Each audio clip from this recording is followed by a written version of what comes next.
is Real Kyper and Bourne on Sportsnet 590 The Fan. From a half a dozen games to a handful of games left for the Toronto Maple Leafs. Last night, they took care of business against the Columbus Blue Jackets. Here to talk about that and apparently so much more, Nick Kypreos, Justin Bourne, David Sisboomba, Derek Brandeo, and in the co-pilot seat today, we got a Sammy Cam. I still don't like being on this side of it, boys, but I'm here. Borny's home, tending to himself. How you feeling, bud? A little cold sweats last night? Yeah, one of those ones where you're freezing but also sweating into your eyeballs. Nightmare. I figured I'd spare you that today. No one wants to bring that home to their families. So, you know, JB, you're not allowed to get sick. Is that true? Yeah, you're not allowed. These games are too big. You can't be sick. It's crunch time right now. I know. We got to lay it on the line. Well, listen, I'm here as best I can. I thought good hockey. They took care of business. They have home ice yet, Kip, or what? Yeah. I'll say yeah. Listen, I got to be honest. You know, now that I'm not behind the glass and I'm out from behind the glass to in front of it, I was, tagged in a tweet today that I feel like an awful producer, Kyper, that, there's some rumors swirling around you. Yeah. How you feeling about that? You got a look on your face like you feel a little smug. I am older than you guys. The first line of this article may be, there's a new twist to the sale of the Ottawa Senators, and it includes a former NHL heavyweight. Oh, juicy. I mean, I can't believe that we've worked 2 seasons with Kip, and I couldn't tell you what's going on with this guy from day to day. I have no idea. I'm fascinated to hear. I noticed the gentleman has quite the Greek last name. Yes. I'm curious to hear your ties, Kyper. And what are you, going up against Ryan Reynolds? Is this why you're trashing the guy? It makes a lot of sense, actually. First of all, yes, I just want to say, I love you guys. You know that, right? I love you guys. Yes, love you too, buddy. But you guys and you, Sammy, are clueless. 100%. Clueless. Couldn't feel more clueless. So, this story from Ottawa, Bruce Garriock wrote it, was on Monday. That came out. It's now Wednesday. No. It came out. It came to my attention at about 2:57 on Monday, 3 minutes before we're going on air. And I'm like, oh, God, here we go. And then the first 3-4 minutes, nothing. And I'm like, oh, they're going to hit me. They're going to hit me hard here. Nothing. Half an hour later, nothing. I'm like, oh, maybe not a lot of people saw it.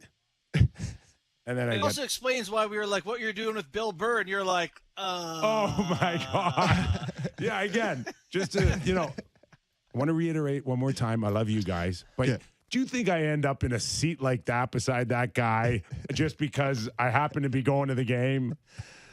Listen, I'm feeling like a major bozo. Like I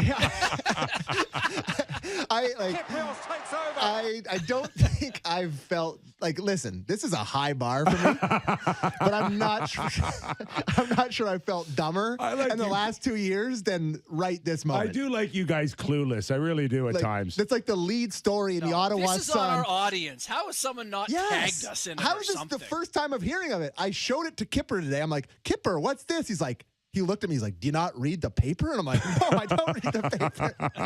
I'm like, I don't even want to draw attention to it. Yes, but I got to tell my boys. Yes, I can't have that story out there without my boys knowing about it. So you buying the sense? But I'm evolving. Yeah, I got no change. I don't even have any loose change right now. You know what's funny, too, before I kind of move anywhere else? When the story broke about the Apostolopoulos family. With the Commanders. Like, JB, you're beside me, and you're like, you tried 3 times to pronounce his last name, right?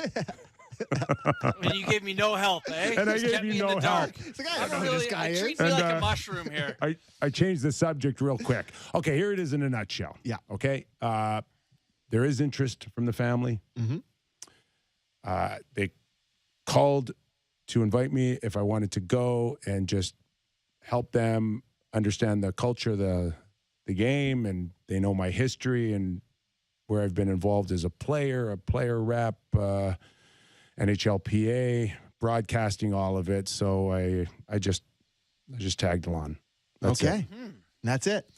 Well, if this works out for that family, so this might be like the real Sens and Bourne here, or what? Like we're going to cover the Senators if you own the team now, or what? Yeah, we're gonna be doing content in Ottawa. The three of us just breaking down Brady Tkachuk. I've got no other comment. No comment. No comment from here on in outside of what I just said. Yeah. Only other comment is your producer and co-host are bozos. Other than that's the only other comment. Let's get you back on the rails. All right. I had to ask.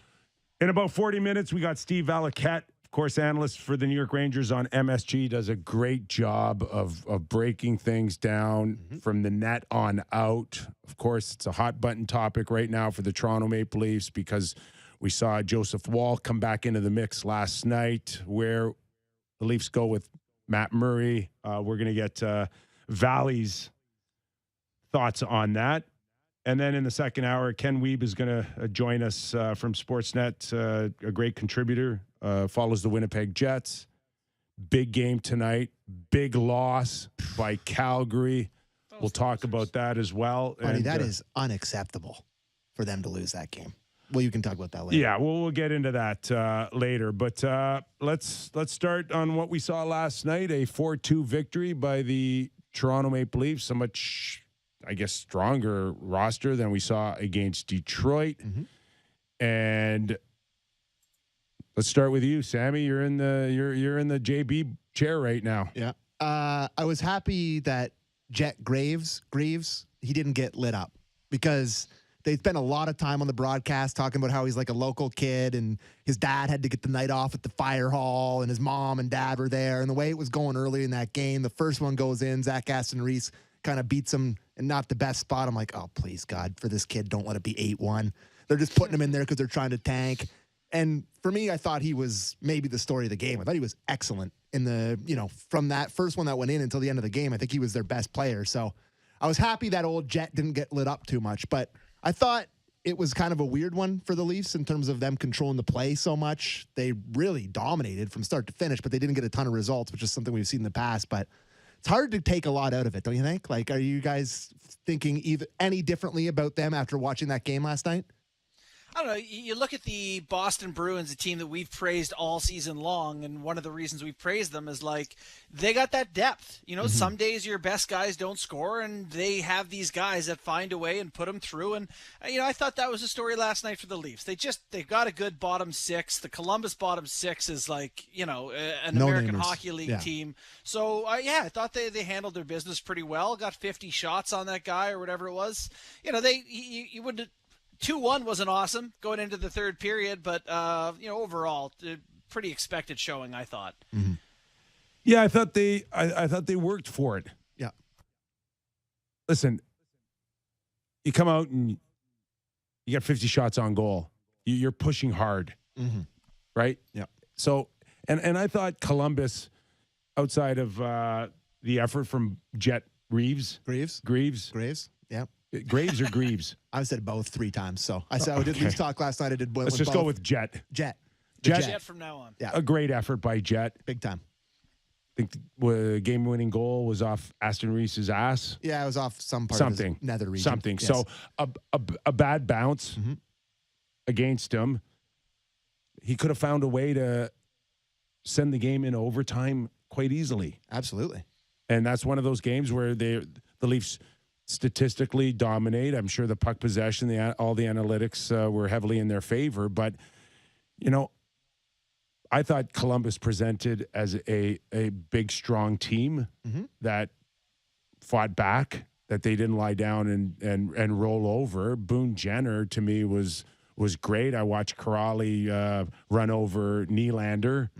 And I thought it was a good game for at least the Leafs to say, it had a feel of a simulation of what could happen in the playoffs. You can outshoot teams 2-1. You can have dominant puck possession, but you could still be in a very close game on the score Well, clock. and Columbus did what you expect teams to do when they're under-talented. They pack it all to the inside and say, okay, shoot it from out there, and they challenge you to get in. And I think they struggled a little bit at times getting in, but, found a way. Zach Aston Reese had some funny comments at the intermission where he was like, looking back at my play this year, there's a lot of bad things I regret or something, like he really was all over his play. But he gets 10 goals on the year, same as Alex Kerfoot. A couple of good storylines for the bottom six guys. Yeah, Alex Kerfoot scored the only goal Alex Kerfoot can score, which is just like poking it in to an empty net. Like it was just seal. The puck landed on his stick in the sweet spot, and he was able to poke it home. But I give him credit; he scored a little bit over the last bit here. All right, let's start with Aston Reese. 2 goals last night. Let's get Sheldon Keefe and his thoughts on Zach. He's been excellent. I would say from the trade deadline, and maybe even maybe a week or two before the trade deadline, he's really settled in. He's played a lot of time with Kampf, and those guys have really had some great chemistry. They're talking a lot. They know what their expectation is and what we need from them. Obviously, he's scored some good goals for us, which has got his confidence offensively really going, and scoring the right kind of goals for a guy like him. He's not cheating for offense. He's not getting, odd man rushes or anything like this. He's working for it. He's around the net, whether it's pucks hitting him or he's tipping it or he's finding pucks in the slot.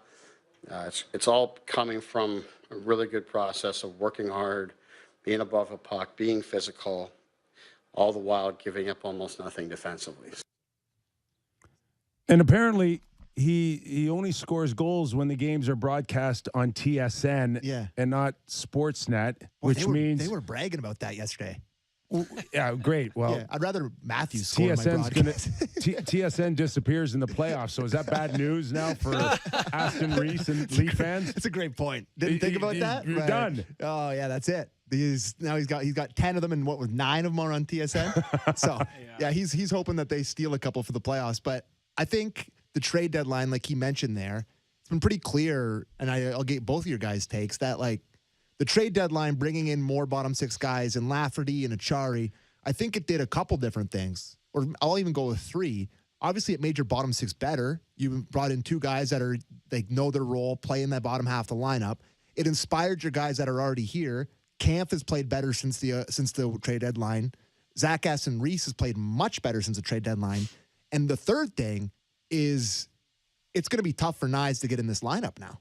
It takes the pressure off of Nyes to come in and be an impact guy. Like, sure, you could think about putting him in the top 6, I guess, like if you're really desperate or whatever. But like, I kind of find it, where are they going to fit him in for playoffs? Like, who are they going to take out? This lineup looks pretty solid right now. So I'll get you guys' take on that. But it's just been an interesting look since the trade deadline. Yeah, the nice thing is interesting, just because looking at it right now, it's like, how do you take out Aston Reese, who's, on a relative tear, and as Keith mentioned, been very good defensively. Everyone's lineup I've seen when they do their, Leafs game 1 lineup has Aston Reese out and Nyes in. This might, you're right, give him a little more time to practice with the team and get a feel for things before he jumps right in, because, Aston Reese certainly deserves to play right now. So, on the topic, before we get into more Aston Reese here, do we have an update on Nyes and how the team's going? And they play this weekend. They play this Tomorrow, weekend. right? Okay, so they play. I guess I'm not even sure who they play, but they play their first of the Frozen Four this weekend. Okay, so in theory, then we are talking really about one of 3 games for Nyes if he comes in. Yeah, and that is Florida, Tampa Bay, or New York. He's going to get one of those games for sure. Yeah, I could see him getting more than one because they're probably, depending on what they've done with the home ice stuff here, like because they're getting pretty close here now, if they start doing a little bit of load management for some of their bigger guys, like we were talking about yesterday with Tavares or potentially Matthews or whatever, that opens up a forward slot where, like, I wouldn't be surprised to see him play 2 of the 3 games when he's eligible to, or all 3 of them even, depending on what they do. I see we have a clip from Zach Aston Reese himself. Should we check out what old Czar has to say? Yeah, this is a debut for Kyper's Clippers, I think, but he had some pretty good stuff to say after the game, so I put this one in there. I think it's just like effort and consistency. I know they expect me to be physical and finish hits, and it doesn't have to be blowing up guys every night, but it's just being stiff and, aggressive on the puck and getting in front of guys, hitting guys. I think I've been doing that well lately, and I've been moving my feet and skating, and I think all that stuff is just, tying into the production right now. For sure, he's been able to do the things that should make you successful on a bottom six. I look at the goals, and it's a cherry on top. Yeah. The one thing you got to watch out for when guys like Aston Reese, like we can go back, we can look at other rosters today or even in the last 10 years and just say, okay, you know what your role is as a fourth liner. You know what your role is. You go out there, you focus on that. And then if you happen to get a shot in the slot, hey, try to make the most of it. Get a bounce off your skate, make the most of it. But if you are a fourth liner who thinks now that you're going to go out there and start looking for goals, this is where these type of guys get in trouble. Yeah, but didn't that's what Keefe said, though, that he hasn't done that, Yeah. and that's what he's like. Yeah. Like, he's scored the type of goals Yeah. by being in front of the net, like last night. Both of them were just him standing in front of the net, and Yeah. one landed on his stick, To one me, though- bounced off of him. Yeah, but like to me, Kip, when you're watching him play and he's thinking about goals, let's not forget what his motivations are. He was a PTO player this year who signed for Yeah. $850. He And- wants and- a one-way. 10 goals gets you a one-way contract. Yeah. And a top scorer in college. Yeah, absolutely. Speaking of college, they play Boston University tomorrow at 4 p.m. During That's our one show, and out yeah. then, right? Yep. We're in the one and out. Yep. One and done. Yep. Losing, you're out. I think so, right? Yeah, at this point, you just might as well root for him to win 2 games over the next 3 days and win the championship and call it good. So coming in hot. yeah. Yeah. Right? Like, who cares if you get him 2 days earlier? Just that long saying for fourth liners, right? Crushers that become rushers soon turn to ushers. And that's where pretty good. That's where Aston Reese needs To be wary. to be wary of. I agree. Want to go in against Tampa Bay? What is your focus here? To find loose areas in the slot, or is it to go in there, hit somebody, piss somebody else off, get their focus off, wear somebody down, hurt somebody with a hit?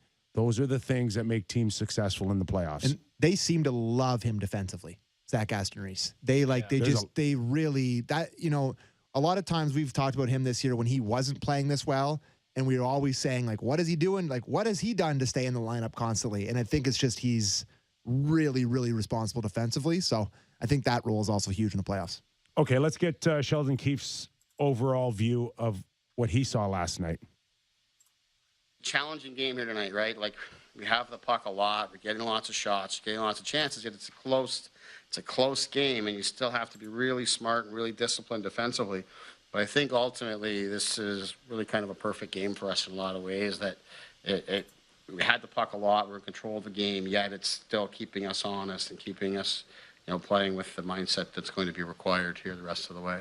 So just what you said in terms of the way that they have to play and the way that kind of game is going to be around. Yeah. So I thought you kind of nailed that. Yeah. Go ahead, JB. I should say keeping us honest is funny because, like, I do find that when they go up 2 spit on a bad team, they just and they shut her down, and that's when they blow those games. So it's funny that close games are better for them somehow based on their motivations. Seems like yesterday we were saying, okay, there's about 18, 17 games to go. What do you want to do? What do you want to focus? We are now single-digit handful. Not really liking, still trying to figure out the lines. And I know Ryan O'Reilly's coming back and will play against Boston, and now he's slated on the third line with Kerfoot and Achari. I'm a little unsettled on the first 2 lines, and with 5 games to go, feel a little nervous for them. Yeah, even Marner couldn't save Tavares and Nylander last night. Like, he did not bring them up. They brought him down, I felt. I think he's playing on his offside a little bit. I don't like that mix at all to me. JB, what do they do here? Well, it's a good question, and like all their lineup construction right now hinges on Matthews bunting with Yarncroc being able to be a line. Like if this, I got to believe they're trying out what they think is a game one lineup here, but they've played together 2 games now, those 3 guys against 2 bad teams and haven't produced any goals. So, I don't feel awesome about that. Maybe this is one last crack at that before they say we got to go in another direction. Matthews has the puck a ton on that line. Like that's what I've noticed when he's playing with those 2 guys. He's doing so much work on the ice. To me, it's too individual. I agree. Like it's not. It's no too one much. To use. Yeah, there's no one he's bouncing the puck off of. He's picking it up. He's carrying it the whole way, shooting it, and then they're kind of hoping for a good bounce.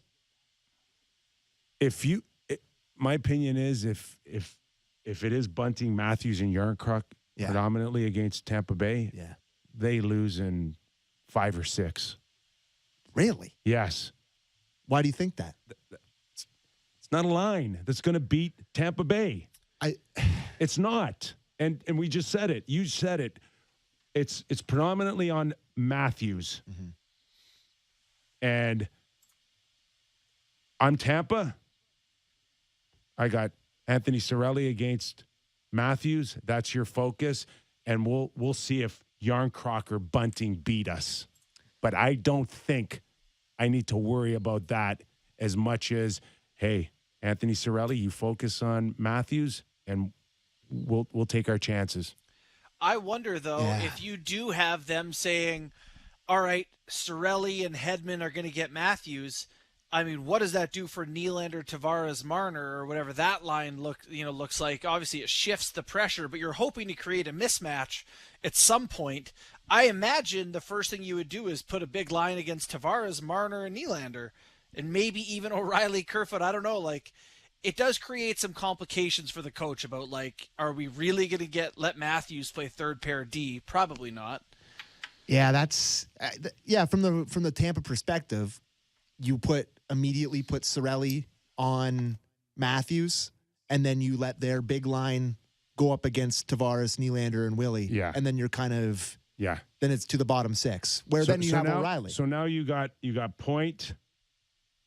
You got Point and Kucherov against Tavares and Marner. I like that from Tampa Bay too.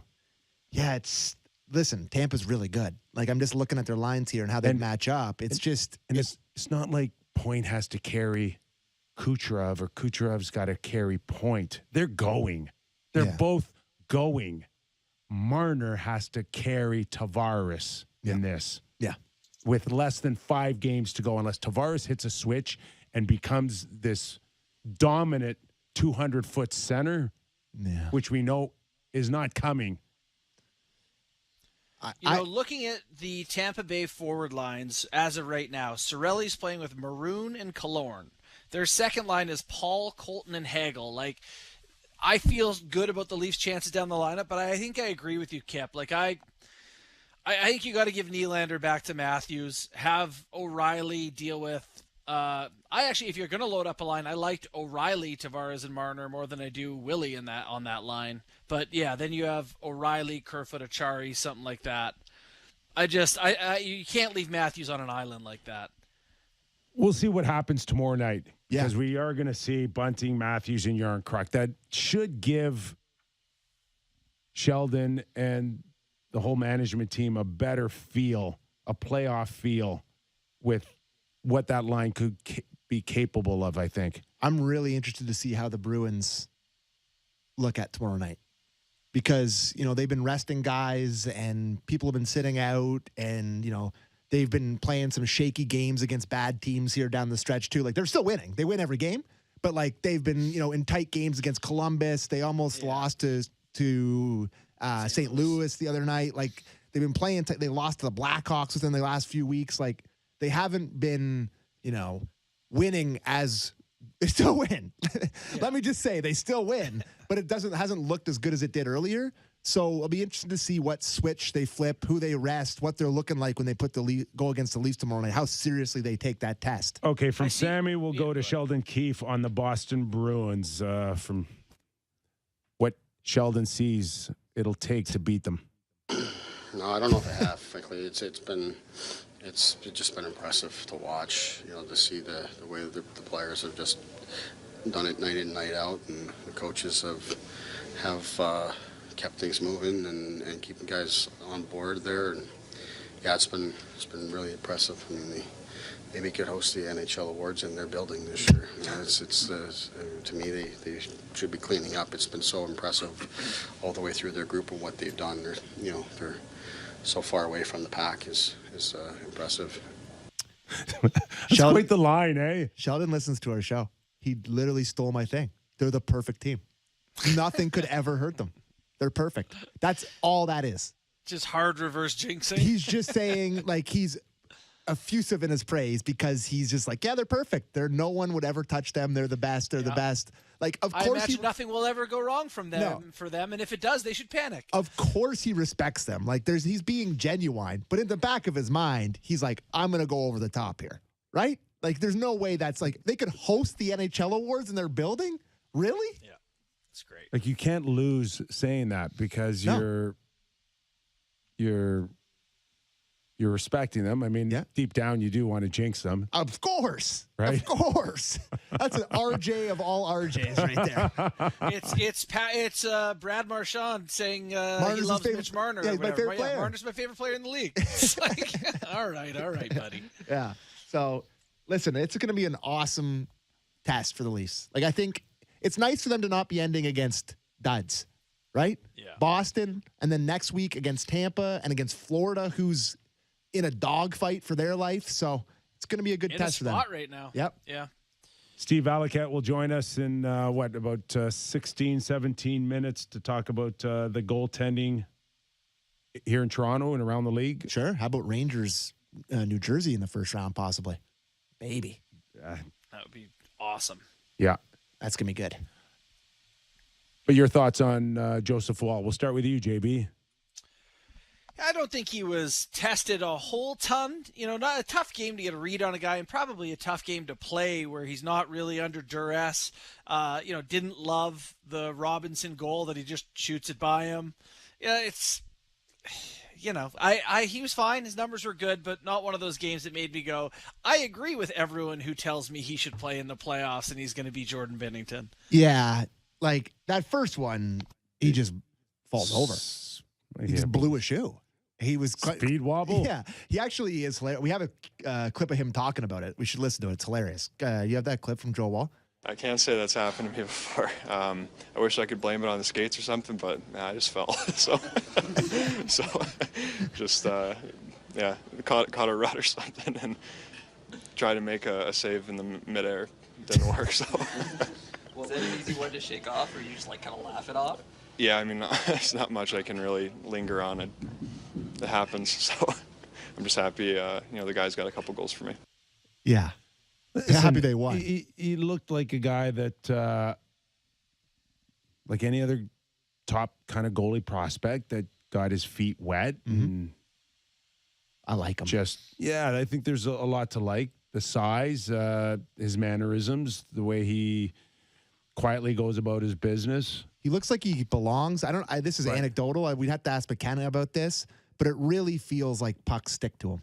Like when I'm watching him play, like it really doesn't feel like there's a ton of loose change at the top of the blue when there's like a wrist shot from the point or a shot. Like it really feels like he swallows up the puck, which, is very important, obviously. It's just, that's completely anecdotal. It's just eye test, but he really does seem solid. Athletic, in position. I like him. But there's still something to be said that would make management, Leaf fans, awfully nervous to put a guy in there in a backup position if anything happens to Samsonov here. Well, then, I mean, listen, they're done anyway. Like if Woll's playing, they're like, well, okay, either he beats Tampa or we're done. But championships are about when goalies are lost or when there's a small window where you need someone to plug a couple of games. Is he capable of it, JB? I don't know that you're going to get any worse goaltending than you got out of Jack Campbell trying to do it last year. Like, I do have the confidence that he'll make most of the saves he should if you can keep the other team to the outside. It changes the math. You don't get to play the other team 50-50 and hope to score more. You have to outplay them 60-40 to give your goalie that benefit of the doubt. So it just puts so much pressure on your team, even if he is fine. Derek, can we play the Keefe on Joe Wall clip one? Because there's a little part of it that I wanted to see if you guys agree with me on it. I thought he was good. He falls down and catches an edge there in the first goal. Puts himself in a tough spot there, of course. But I thought in the second period, there was more action for him, and I thought he was really good there. Held them off the sheet. At the end of the game, he keeps them at 2, and when that's the case, we're going to win a lot. Keeps them at 2. Yeah, and others It's a Matt Murray can't keep comment. it at 4. Others keep it at 4 and we lose. Am I reading too much into that? That just felt way too direct for him to say that. Yeah, I think that's a fair observation. Just that, like, as the guy who coaches this team, if my goalie gives up 2 goals every night, I will not complain. Yes, he's like 2 goals, regardless of how they go in. And if you do a somersault in the blue paint somehow, and it goes to the net, I don't care. But anyways. I like that. Pressure's on you, bud. Yeah. Keep the goal number down. How about the D in front of him? How many shots did Morgan end up with? 9. 9 shots on net. Did he really? Yes, sir. Oh my! He's been buzzing a little bit. He has been. I would say probably the last 5-ish games, he's really starting to find we've talked about it before. It's the decision making and the picking the time to jump up, jump back. And it really feels like he's in a groove with that recently. All right. We'll get your comments, JB, after listening to Sheldon Keefe on O'Reilly or on Morgan Riley. We don't have a Morgan Riley clip. Oh, we don't? Nope. No Morgan Riley clip. So I have O'Reilly. Probably it says checked clip right here. Keefe on O'Reilly. Yeah, I know. Make the O bigger. All right. I'll make Would you? Listen, I'm hosting, I'm producing. I gotta get the font right for you. Is this I want to talk. Is this Morgan Riley now trying to ramp up the last 5 games to be more of a threat offensively? Hope so. Is he ready for that? Is he kind of cleaned up and quieted his defensive aspect? Now it's time to crank. Yeah, I think so. What do you think, JB? Yeah, I think so. I've liked him the last few games. He's hit a couple of posts. He's got, had a goal fairly recently. I did an article on giveaways and takeaways today, like the ratio between your giveaways and your takeaways. I got to tell you, Old Morgan doesn't grade out great on the season in that regards, but I still feel like that they've got him slotted in with Luke Schenn. Feels like they can get so much more from him, and I'm curious to see if he can be the guy he was in round 1 last year for them. That would sure make a huge difference if they can have that Morgan Riley. Yeah, I think it's going to come down to even strength minutes versus power play, how many power plays they get versus Tampa or whatever. But it really does feel like they're going to shelter him. The way that they're playing McCabe and Brody again together, Giordano Hall, Liljegren on the outside looking in right now. I do get the feeling that it is going to be a little bit less Riley than we're used to in the playoffs. Don't you? 11-7? No, 11-7. I don't want to go 11-7 in the playoffs. They got enough good forwards and everyone's healthy. But it is curious if you have an injury. Looking right now, it's Abruzzese and Simmons are the next guys in. If you had a forward injury, would they make the switch? Yeah, probably. Why did you feel it was worth putting a clip in of Keefe talking about 11-7? He was talking, we're past that point now. We were talking about, it was just basically him, the effect that it's had on the bottom half of the lineup with like Zach Aston-Reese and all those guys. But we've exhausted that conversation, so we don't need to go to that one. Did you want to talk about what almost happened to Mitch Marner? Yeah, we will. But just one more on the D, and that is we saw Hull on a nice pass to Aston-Reese. Shen will come back in tomorrow night. Yep, Shen's back in tomorrow night. And Liljegren's out. Yep, he's on the outside looking in right now. You okay with that? Is it shaping up? Like, let's just say it's a hard game tomorrow night, and it's a physical one, and you're glad you had Shen in. Does that not almost guarantee a game 1 start for Luke Shen? A good showing against a physical, strong team like Boston? Yeah. I'm on Team Shen in there for game 1. I think I would rather the coach not go out there and say that there's going to be violence this time, because it seems like the refs were kind of onto that and called every penalty in that first round series last year. So I think I want Luke Shed in there. We'll see how the series progresses, but game one to me, it feels like he's a lock. No, JB, are you on that side or no? I am. What I'm more curious about, so I agree that he probably, if things go well tonight, whatever, he's a lock. I am curious to know then, do you make sure that Gustafsson and Liljegren have been playing in case you need to go to them? If Schen's bad in game 1 or 2, or you want to switch it up on the road or whatever. Mm-hmm. We talked about having a set playoff lineup over the next 10 days here. You don't want to take Liljegren out and say, now you're not going to play until late April, when we may need you. So I am curious to know how much maybe they do go 11-7 again, just to make sure all the D are getting some run. How about the layoff on Gustafsson? He's been out for personal reasons. For quite some time. Went back home. He's got to get a couple of games here, maybe 3 or 4 of the 5 to really have him as an option. You got to get him back in the fold here. Yeah, back in the flow, back in the rhythm. Absolutely. I mean, that's a long time away. And last night during warmups was his first time on the ice since then, apparently. So he hadn't been on the ice, which is pretty concerning in terms of how much time he was off. So, yeah, you got to get him back in the fold. Okay, let's go to Sheldon Keefe for our last Kyper's Clipper on Marner and the close call. So it's Marner talking about it. Is it Mitch Marner? Yeah, it's Mitch Marner talking about it. I put it on there. It says Marner on the... What's wrong? Your lineup's like much like the news on me. It should be 2 days old, this thing. What are you talking about? It couldn't be laid out nicer. First of all, it's laid out beautifully. Okay, the next show is Ben's show. Okay.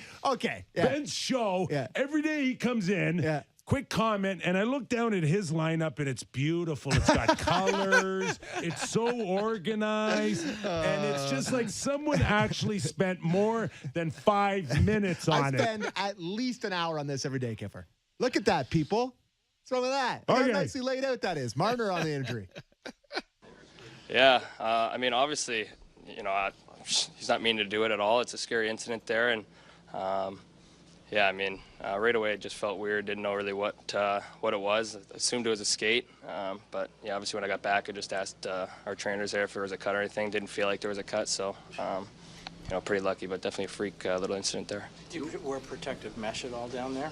Now you're looking at it. I mean, this is, I got the cut-proof stuff on my wrist, but not on my legs or anything down there. It's, like I said, maybe I was lucky. It just wasn't a heavy guy, and it was a bit of a freak play there, but luckily enough, nothing came out of it. They lose Marner, our show gets canceled. Listen, the thought crossed my mind that we spend so much time this year talking about the Leafs, watching the Leafs, not just us, Leafs Nation, where you're just investing yourself in this somewhat pointless regular season where you're watching all these games and it just flashes before your eyes right there. Like, it was just that moment. I saw it happen live and I went, oh my God, he got stepped on, and he rolled around for a second because he's probably panicking that he got stepped on. And it's like, they're done. Your season's over. Right? Like, there's just 2 inches. That's 2 inches. And, and similarly, when Toronto plays Montreal, if Tavares is in 2 inches different position, he's probably okay. There's a lot of luck in this, and you got to stay healthy, but not much you can do to control it sometimes. So fortunate he got pant and not socked there. No more games for Mitch. I think he should rest for the rest of the season. No more games. No, that's We're not good. the answer. Yeah. That's not the answer. You know What what is the the answer? answer? The answer is that he starts to. I get a sense of frustration from him the last little while. The points aren't there. Now he's with Tavares. Tavares is struggling. Nylander's struggling. Yeah. Is he still stuck at 95 points? Yes, he is. Okay. He wants to get to 100. Fair enough. Why wouldn't you? So, got to get going right now. But the question is Tavares going to get an element that he can play 180 feet away from that radius in front of the net where he's so good at? That's where he's the most effective and one of the best in the league. And he continues to rack up points with that area. But Tavares has got to get a lot more playmaking in his game here. Mm-hmm. And is it up to Mitch to get that going, or is Tavares going to do it himself? Listen, they're asking a ton of him. They're like, they literally took the two struggling guys and like, play with Mitch. That'll fix it. And Tavares sometimes gets a puck and he gets locked in on shooting. Once he's decided he's shooting, no one's getting a touch. It's tunnel vision. He does that toe drag kind of into the middle where he fires it, and half the time it goes off a stick and off the glass. Like, they got to get him going. Not even him is more so. It's Willie for me more so. Like, I don't know if he's in cruise control towards the end of the season here. But how long has it been? Because it wasn't that long ago. We were saying him and Mitch may be neck and neck for how valuable they are to the team. He had it going. Yeah, he was awesome. Awesome. And it's just JB, gone away. how long do you think it's been now? I know the numbers suggest he's got 2 or 3 goals in the last 14. Yeah, he scored on against Ottawa, right, Willie? Yes, he did. Saturday night he did. Yeah, so I think that was his first. Like, he went 9 games, I think, with 1 goal, and he was, and 8 of them were pointless. Are there still 5 games here to get him feeling good here, JB, or is there a real concern here? Well, I actually kind of like he's one of those guys to me that's just like too good to be ineffective forever. Like, he's not just done being good, so I don't mind that it's happening. I'd like to see some flashes here that Bill's starting to figure it out. So it's gone on a little bit too long. The couple of good teams down the stretch here, but a lot of these guys know it's ramp up time here. Yep. God, I couldn't even play in game 1 with all this pressure building up for 3 months or whatever it's been now. I'd take a 10 off the first draw. Yeah, you'd be Cal Clifford. You'd bash somebody's exactly. brain into the glass 2 minutes into the game and get a 5-minute major. Yeah, exactly. Okay, we're going to break. Steve Valiquette, analyst for the New York Rangers on MSG, is going to break down a ton for us, not only with the Leafs, but around the league. Valley, after the break. You're watching and listening to Real Kyper Bourne and Sammy.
is Real Kyper and Bourne on Sportsnet 590 The Fan.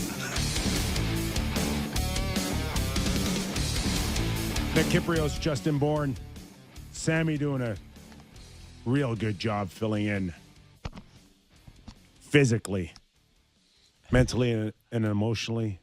It's another story. Another guy who brings it all physically, mentally, and emotionally, Steve Valiquette. What's up, Kyper? Often carrying Henrik Lundqvist on the panel. Oh, my goodness. Do you know how much more money I've spent this year working with that guy? No, tell us. Oh, it's killing me, man. It's just killing me. I'm in like 20 or 30 grand in suits, and I still can't keep up. But Going to nice dinners, too, I'm sure. He's just a beautiful man. Just admit it. Oh, my God. It's tough. It's tough. There's no keeping up. And, I mean, I'm bringing it. Like, I've got my own suit guy now. I've got new shoes. I'm still getting chirped on Twitter. Buddy, you bring it every time you're on our show. That's all that matters. How are the races for you down the road here? We're watching Florida get into it. We're watching Pittsburgh probably giving it away. Outside of that, is it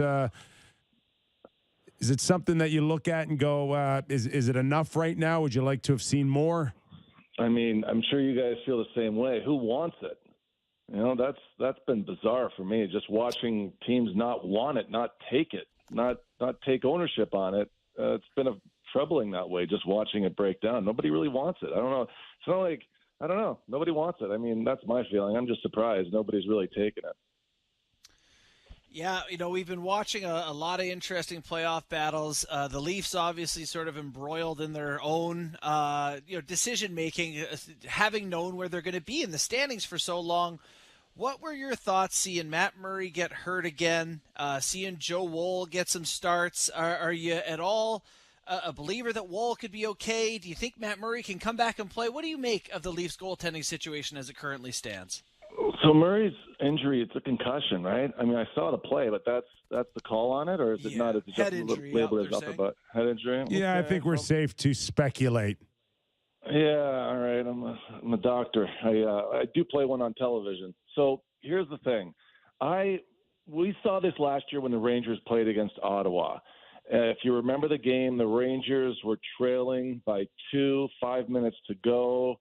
Kreider scores, but he steps past Murray after he scores a backdoor goal where he was stationary. He wasn't skating into him.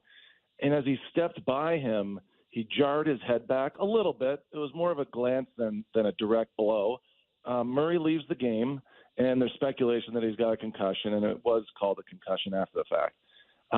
But on that play, I'm saying to myself, seriously, is that really – I don't know. I want to give guys the benefit of the doubt, but two things. Either you want to leave the game because you just want to get rid of the game, or you're that susceptible to concussions, which to me both are problematic. And that's what I get worried with. I saw the play. Raymond slides into him, and he hits hand, ass, back, then head. Head wasn't primary. Again, I'm saying, does he just want out because he's not having a good night, or is he really injured right now? In which cases, both are bad. So I wonder about it, guys. I got to be honest with you. I mean, I've taken so many bombs off the head in my life. And you know what it was like? It was like before games, in warm-up, guys on the way out, hey, boys, let's warm up Hank. Ladies' tees on Valley. You think I didn't hear that all the time? And it was a thing. Like, I took bombs. So I've been run and everything. I've never got hit and hurt hard enough. But at the same time, if you get one, as I went through with my best friend, Steve Montador, they're so cumulative, the smallest glance can set you off. So that's where the other side of me, not the guy that's in the locker room or having a beer with you guys, is saying, I'm kind of worried about him too, We're talking to Steve Valiquette, analyst for the New York Rangers on MSG. Valley, have you ever played with anyone that's had worse luck than Matt Murray? Seen it?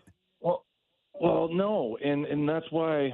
Look, I know there's a thing out there where a few things.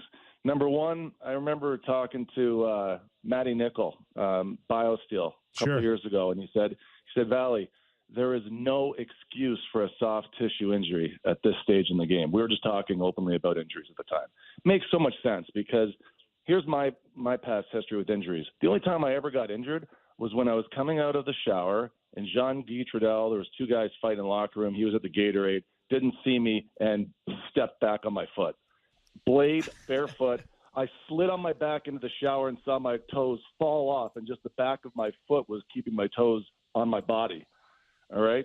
And, that was a 3-month, maybe a 4-month with 2 surgeries and career-threatening. And other than that, I never felt like I had a career that I couldn't not be available, right? And I remember actually one injury, having an injury where I was in Toronto, and the Raptors trainer came in afterwards and said to me, what happened type of thing. And it was when I was with the Miners, because I played for Toronto Roadrunners. We were there 1 year.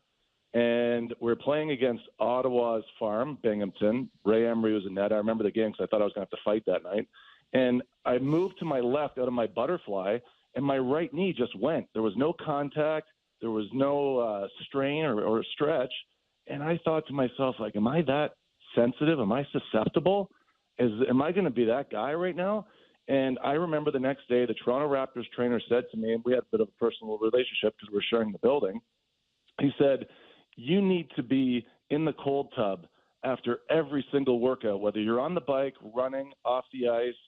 We do it preventative for all of our players with the Raptors, and we've, knocked our injuries down, et cetera. Well, I put a cold tub into my house, so I did it after summer workouts. I had one every day at the rink, on the road. I was in the cold tub every day, and I didn't have a single lower body injury from age 23 to 35. And that's one way of, as Nickel was saying, take care of your body. And, maybe this game's not for everybody. That's some of the unknown, but there's certainly steps you can take to take care of your own health. Valley, I find this conversation absolutely fascinating. And I just want to kind of talk a little bit about, your comment. I don't know if it was a throwaway or not, but, you're asking questions, and it's like, does he want out? And, even at this level, are there scenarios where you've even felt like, I got to find a way to get out of this game, whether it is an injury or I'm hoping that the coach pulls me? I mean, is there a way even subconsciously for goalies to manifest maybe an injury? I don't know. Well, Kyper, when you play at the highest level, we all have pretty healthy egos. Just for us to be able to get there, let's just call it that. How do you protect your ego? How do you protect it? And sometimes you protect it by, I can't lose if I don't play. And that's what I worry about for some guys, especially during their careers, because they're going to look back and they're going to have regrets. Now, I never had the luxury to do that. I just didn't. You can look at my career from the minor leagues. I was a really good minor league backup. That's how I became an NHL backup. It wasn't like I ever had the luxury of being able to pull that move. But trust me, I saw it plenty. And you can't fool the boys. And you've been in locker rooms, Bourne, come on. We'd be kidding ourselves if we weren't having an honest conversation about how guys stay away from certain challenges to protect their ego, meaning, quote unquote, you can't lose if you're not in the game. And sometimes guys save their careers that way long enough by being frauds. And I'm not saying that about Murray, but I wondered when I saw the clip against, Detroit, and I also wondered when I was covering the game against Ottawa last year, I'm like, I don't know about that one. But at the same time, I'm also worried for the guy because he might be that susceptible too. For sure, which also brings up sort of a related thing, and what I wanted to ask you about is the idea of guys who, I don't want to say they don't try, but save themselves for certain times a year. The great players have the luxury to kind of not push themselves 100%. We see it as soon as this playoffs start every year. Guys find another gear. Right now, Vasilevsky is on a tear. 2 shutouts in his last 3 games, stopped 99 of his last 100. Is it possible that this is a guy who's just been kind of playing his way through the year and is looking to dial it up now? Well, he certainly has that luxury. Like Bourne with us in New York, Patrick Kane right now, Panarin, they're not all the way pedal down right now. and you can see the pace they're playing with. And you think Kaner doesn't know how to win a cup? He's got 3. The team here in New York has a very recent memory of how hard it was last year to go Eastern Conference Final against Tampa and lose, and how much it took to get through Carolina and Pittsburgh. And it's a recency there too, where I'm sure they're saying, all right, we got 2 weeks. Like, I don't even care about these games right now. I don't care at all what happens. But I do understand that these guys would have that feeling. And Shesterkin is no different. He's done the same thing. The best goalie in the NHL, now I did this because it's based on March 9th. That's when I thought he turned the corner. They played a game in Montreal where he looked dialed in. His feet were back under him. He's got big posture again. And I just was looking at my own database. The best goalie in the NHL since that game, when I felt like he really turned it back on, is Igor Shesterkin, best goalie in the league, second best, Vasilevsky. So it's been a few weeks now where Vasi's been right there with Shesterkin. They're the top 2 guys in the NHL again. UC Soros is close there as well. But, yeah, do these guys have the ability to do that, either consciously or subconsciously? So I absolutely believe that's a thing.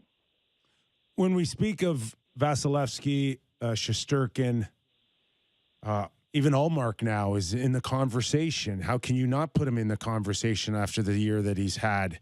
They all have a ton of depth up front. Sorokin, on the other hand, is a guy where you go, not so much up front like the other 3 I just mentioned. Is he in a position now where he can go old school and win a series by himself? Or does the lack of depth catch up to even his brilliance? You know what? I think it helps, Kyper, because and Hank and I had this conversation on TV recently where, and I felt this, of course, but he really brought it home. He's like, I kind of liked playing for the teams that I had in front of me that didn't have a lot of scoring because the game, every goal mattered so much. It's like, I want to feel that level. I want it to be heightened. I want that to tighten my focus. And, he was really emotional about it. And I could get the sense from him that he felt like that brought the best out of him. And I certainly felt the same as a goalie. Your team's only good for 2 a night. I mean, I'm one. I'm one or a shutout. And if it's 2, we're getting into overtime. But it certainly brings out the best. I mean, anything that really converges your eyes more on the puck and less with distractions or expectations helps. Hank said it, and I agree with him 100%. I saw him too. He dragged you guys. I don't know if you remember or not, but you guys, man, I'll tell you what, 08, 09, 10, Henrik was going on runs in the last 30 games to get us in that were just absurd. But it was because we were a low-scoring team, and every goal counted. I've loved getting your take on all this goalie stuff, and I think tonight is maybe one of the best goalie matchups, or most interesting, not the best, but Hellebuck is going up against Markstrom, and Markstrom is supposed to be in that class of guys, these elite guys. I know you've been watching closely with these guys. Can this guy find it again? Like, what is going on this season that Markstrom is nowhere near one of the top echelon guys? I didn't hear that Marky was going again tonight. He is playing tonight? That's last I had heard. He was going back-to-back. Okay. Yeah. Wow, man. You know what? He, for a very long time, guys, and I'm talking like 6 years, to me, has been an elite goalie. Undercover in Vancouver, even undercover in Vancouver before he was uncovered. Because I'll never forget this. Like 6 years ago, Dan Cloutier had called me in the summertime. He knew I had started the stats company, and he was like, look, we're having a little bit of issue here in Vancouver about, Markey and whether or not he's number one or not. And I'm like, man, he's like 15 to top 10 in everything that we have. Like, he's absolutely legit. And I know he took that information back there, and we've talked about it since. He's been one of my favorite goalies to follow, cover, clip film for, use as an example with the younger guys that I coach. I can't believe his game off a cliff this year. It only shows me that, and this is not insider information or anything like that, there's no way he has a good relationship with Daryl. I'm sorry. Like, he is not himself. And when somebody falls off that hard and doesn't look himself and isn't playing, I don't know if you guys saw the breakaway goal. It wasn't last night's game. It was the previous game, 2 games ago. I was like, he didn't even try. Like, he's not, you can't tell me that he's all in right now. I think he just wants, talk about getting out of the game. I think he just wants this season to be over. He doesn't look good. One more on the psyche of a goaltender, and that's where we've been watching Edmonton the last little while, or since they traded for Matthias Ekholm and what that's done to Skinner. And, your scenario as a goaltender, can one guy on your blue line make you feel that much better? Can it improve you 10, 15, 25%? Yeah, it sure can. And the other way, too, if you have one there that's a distraction that you think you'd rather be playing 5-on-3 than having him on the edge. Get rid of that guy, please, and I'll get better. I'll tell you what, Robert Schnabel, if you ever heard this guy's name before, this guy, I played with him in Springfield. Oh, my goodness. Anytime he was on the ice, I'm like, I'd rather just be 5-on-3. I'd rather just play 5-on-3. This guy's killing me. And it becomes such a distraction that you end up pulling the puck out of the net, and you're the guy that pays the price until you wise up to it. And it constantly hurts you. I've had that conversation with a lot of goalies, and everybody's got one or two names where they just couldn't stand the guy in front of them. And by the same respect, can you play in a game, any sport, that becomes predictable, it becomes a lot easier. And as long as when you're in hockey and you're protecting the middle of the ice, and I'm talking about goalie against the pass so they can lock in on shooter, the more that Skinner can do that in the game. And by that same fact, if Edmonton can defend that imaginary line that cuts the ice in two, the same way they're able to expose it offensively and reverse engineer it in their own end, I mean, that's a cup-winning team. I mean, they're a cup-winning team on paper now, but and I wonder about the goaltending. It's hard to say that he'll be able to keep it up through a long run as well. Yep. Last one for me, Valley, is just, potential cup-winning teams might meet up in the first round. Rangers, Devils, how do you handicap that series? So Devils scare me. Right off the bat, the Rangers had them last week and had their hands full in the first period. The reason why they're scary is because they're so fast, and they jump you all over the ice. And there are two areas where the Rangers have had difficulty this year. It's through the neutral zone, and it's their power play against a very aggressive penalty kill. And the Devils are really good in those two areas, and they're very good at countering. And there's one thing you can't hide from if you are the Rangers, and you have to know this about yourself going into the playoffs. It's a famous line from Bill Parcells, who was the New York Giants head coach at one point, and he famously said, when you are what your record says you are, there's total truth in that. And what the Rangers are right now is they are 28th off the rush in chances against.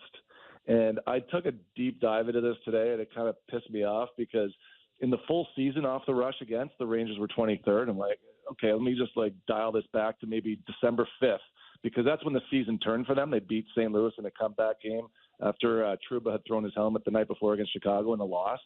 So up until December 5th, I kind of moved my cursor over that it's, all right, they were 19th. Okay. And then I went after December 5th, they were 28th. And then I went to March 3rd deadline to today, and it's 28th. So I'm like, okay, you are what your record says you are, as Bill Parcells said. And that's going to be the key for that matchup. It is, can they manage the puck, reduce it, turnovers, and foolishness in the neutral zone. You know what it is, too? When you're up against a really tough neutral zone, I think the teams don't shoot it on the opposing goalie enough from the neutral zone. Off the blocker, low on the ice, hard slapper, because then it's at least going into the corner. It's not as predictable for their D to recover. The Devils just destroyed Pitt last night. I mean, yeah, that's another reason to maybe make the Rangers feel a little nervous. They're fast, man. They're fast. They're fast. What do you guys think about Samsonov? How's he going to do? Well, listen, I lied. I want one more question on Samsonov and out of you. Listen, I love talking to you, man. I could talk to you for an hour. We're going to have to break soon here. But one more on Samsonov now that you brought it up. Where does his psyche go knowing that there might not be a safety net? Does that change his psyche, his mindset at all? Well, okay, so number one, I think there's so much pressure and expectation on the team that now he just knows I have to be the guy. And you know what? Maybe it's better not having a safety net, because then you have full responsibility of it. So you're all in mentally, and there is no, I can get out of this one. There's two things with Samsonov. Two things that kind of stand out for me on his scouting report. If these two things don't happen, you guys will be all set. East to west passes, he ranks 46 out of 47 goalies that have faced 50 or more this season. And on clear-sighted shots, when guys get into the slot area, he also ranks 46 out of 51 goalies that have faced 50 or more. So if he doesn't face an east to west or a clear-sighted shot from the slot, you guys are all set. Wow, that's fascinating stuff. Hey, JB, useful. Useful, not useless. Yeah, I love it. No, but well, you know what? And you guys know I listen to you guys all the time. I got to tell you this one. This is a good one. So I got a hot tub in Vermont. I'm in the hot tub. My son comes out. This is a couple weekends ago. We're getting our last couple of runs of skiing, and 7 a.m. I'm in the hot tub before I ski. And I've got the speaker on, and I'm listening to you guys, right? And he pokes his head out. It's like 7 a.m. He goes, "Hey, Dad, what you doing? Listening to Kyper and Bourne?"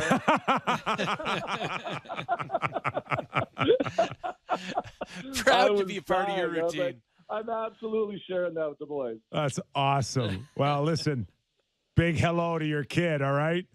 What's his name? Boys. Yeah, that was Dean. So Dean's named after Dean Youngblood, and my older guy, Dalton, Roadhouse. Oh, my God, that's that amazing. is awesome. Yeah. All right, Valley. Fellas. We'll bring you back in the first round, okay? All right, see you, boys. Have a good one. Ciao. Thanks, Steve Valley. Valiquette, that is he's awesome.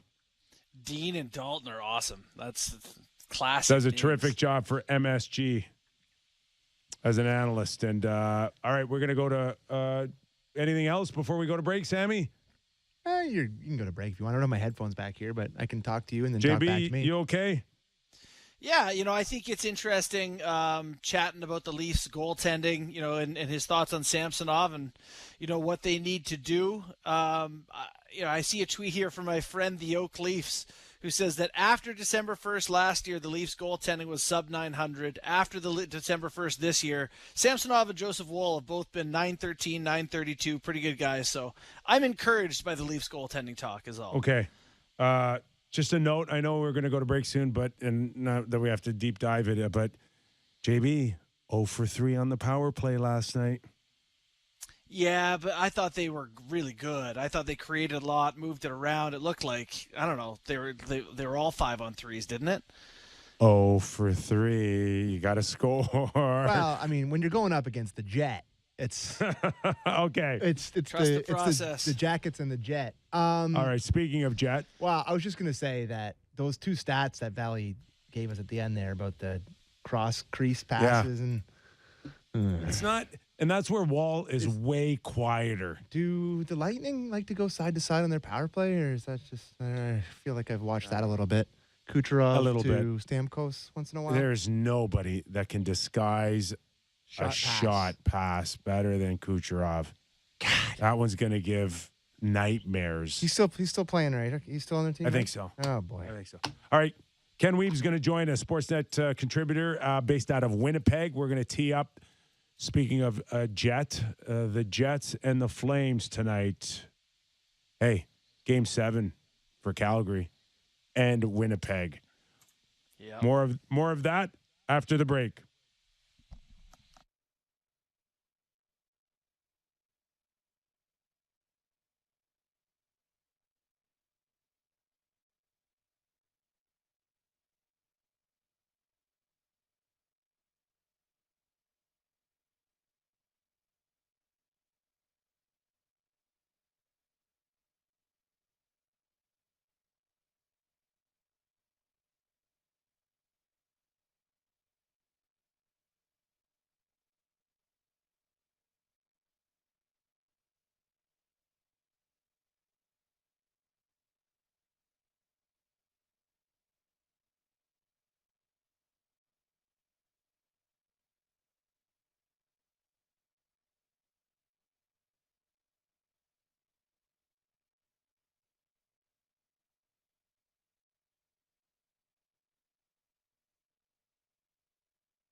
This is Real Kyper and Bourne on Sportsnet 590 The Fan. If there's ever been a game this regular season that comes across as a Game 7, this is it tonight. Calgary Flames versus the Winnipeg Jets. Let's bring in Ken Wiebe, Sportsnet contributor based in Winnipeg, co-host of the Kenny and Rennie Show. This is it, Ken, isn't it, tonight for both these hockey clubs, or it sure feels that way? Yeah, absolutely, Kyper. Thanks for having me, you and Bourne. Yeah, definitely. If it's not a Game 7, it feels like it's win or go home here, even though it's not technically that. But the Jets have a 2-point lead, but really it's 3 because they have the tiebreaker. If they win in regulation to put the Flames essentially 5 back with 3 to play, that is an awfully steep hill to climb, given the fact that they will only have 3 games left. So definitely expecting a lot of intensity and urgency from both clubs. And it'll be interesting, Kyper, the biggest question for me, can the Jets deliver the knockout punch? They were able to get themselves in order with a 12-goal weekend and a couple of wins after a tough stretch, but this is something that, we learn a lot about teams at this time of year, and this is the first opportunity for the Jets to really, they've got their opponent on the ropes, and let's see if they can deliver a sneaky left cross instead of the right hand that everyone's looking for. Well, we're certainly excited about it, and in trying to tee up the game, would love to just get an overview of where the Jets are at right now, how they've come to this point, in your opinion. I know at one point a few months ago, it seemed like they were all but a lock to finish outside or above the wild card spot. So how did they get here, Ken? Yeah, Bourne, it's a great question. Last time we talked, I think I was in Detroit, and the Jets were seemingly battling for first overall in the West, and now they're scratching and clawing just to get 8th. So they sort of went a bit sideways in a couple areas. Their goal scoring dried up quite considerably, and we talked about the concerns about complementary scoring at that time, but their primary scorers kind of went cold for a stretch. Their power play has been in the futility range of now 1 for 36, but it's been tough for about 2 months overall. And even though the Jets got healthier and conceivably should have improved their lineup, their quality of play in terms of their defensive structure kind of slipped a little bit, and their offense kind of dipped. And next thing you know, they're really struggling. In the last, they had, prior to the outburst, they had 9 goals in 7 games, and no matter who you have in net, even if you have a Vezina caliber netminder, you're putting a lot of pressure on the masked men if you can't put the puck in the net. So they've been a little Jekyll and Hyde here for sure, and we'll see which version shows up for this game against an equally desperate Calgary Flames team that really coughed up a hairball, to borrow the phrase of our colleague Elliot Friedman. We're talking to Ken Wiebe, Sportsnet contributor, co-host of Kenny and Rennie. Who's got the most pressure tonight going into this game individually for Winnipeg? Would it be Kyle Connor? Would it be Scheifele? Pierre-Luc Dubois? Who's feeling it right now? Yeah, it's a great question, Nick. Basically, all 3 of those guys kind of had a pressure release, to be quite honest, on the weekend. They'd all been struggling to a certain degree offensively. Connor had 1 goal in 14 games going into Friday's action. He scored an important tip-in goal and got himself and his legs really motoring. Mark Scheifele had no goals in 9 games and came up with an important goal in a 3-point weekend. So I feel like he was able to get himself going as he moved to the wing on that line with Dubois and Connor. And then Blake Wheeler got himself going too. Kyper, that was a big thing for the Jets. He had gone through a bit of a tough patch on the road trip, 21 games without a goal. He had a pair of multi-point games and kind of hopped in, to borrow Valley's term. He jumped in the old hot tub time machine to about 5 years ago and really got his legs going on the weekend too. So that top line has been loaded up, but the undercurrent to that is that it allowed a line of Vladislav Nemesnikov with Blake Wheeler and Nikolai Ehlers to really shine as well. So they weren't just even though they put most of the eggs in one basket, they got complementary and balanced scoring. Out of those 12 goals, 11 were at even strength, and they got goals from all the lines, including a fourth-line penalty shot goal from Morgan Barron. So I don't think any of those 3 are necessarily under pressure, Kyper, but for lack of a better term, we know what's at stake here, and we know that Mark Scheifele was one of the players Rick Bowness was talking about when he said he needed more from his top guns. So I would say that it's an opportunity for that line to have a bit of a statement game here, because we know they're probably going to see a lot of the Lindholm line And if they don't see the Lindholm line, they're going to see the Kadri line. And we know that after things didn't go well last night, I would expect a big game from Nazem Kadri after a couple of costly turnovers in that tough loss to to Chicago. Pardon me. You've mentioned Rick Bowness and his handling of Scheifele, moved him to the wing, but also just like the evolution of Bowness over this year was like, they brought in like the kindly coach who's been around that everyone loves, to these days he seems like a pretty frustrated guy. What have you seen out of Bowness from the start of the year to bring him to where he is now? Yeah, it's super interesting, Bourney, and for those who haven't read, you had a great column on this topic with Bowness and Paul Maurice and the way it's important. And he sort of has changed the way he's dealt with the media. There was a lot more truth serum in the earlier going when the Jets were vying for first in the conference. And I wouldn't say he's taken a kid gloves approach in the second half, but he hasn't, for the horse racing terms, he hasn't gone to crack the whip overly often here in the second half, though he has had moments where his honesty maybe gets the best of him, if you will. But I think it's been interesting to see. I mean, this group has gone through so much in the last couple of years and haven't really gone on a run since 2018. So I think there have been times where his truth maybe hit a little bit home for some of the established members of the core. But I think overall his message has still resonated with the group, and I think Rick has done a really good job of preaching accountability to the tip at times. Maybe, of course, it probably did.